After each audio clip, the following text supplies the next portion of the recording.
Today, we are here in our new listing at Augusta Village. If you're not yet familiar with the subdivision, this is located inside the Santa Elena City kung nasaan yung Golf and Country Club ng Santa Elena. Also, kapitbahay lang din natin si New Valley at paglabas natin ng Santa Elena, nandyan na yung mall na Vista Mall. And guys, I'm very excited with the location dahil magkakaroon ng future access road going to Eaton's properties, no. So ito sa Eaton City Square, no. Paglabas natin dun yung commercial ni Eaton. Pero I'm very excited dahil if galing kayo ng Manila or galing kayo ng Batangas, no, pwedeng mag-exit na kayo going to the access road papunta mismo ng Santa Elena campus. At ang nakakatuwa guys, nandito rin sa loob yung UST Santa Rosa campus na hindi pa nag-ooperate pero may dalawang building na po na nakatayo. And if magmamigrate kayo from Manila to Santa Rosa, baka you can consider this lot na nasa likod ko. This is a 191 square meter lot.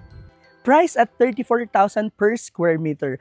If you're a Filipino working abroad, gusto mo yung ganitong vibes, no? Very mahangin, napakadaming puno, at ang architectural design po ng pwedeng itayong bahay is American design po. So guys, if you're interested, gusto mo mag-migrate from Manila, or you're a Filipino retiree working abroad, no? Just send us a message through our Viber, WhatsApp, and iMessage. That's +639-17-1248-304, and see you on our next video.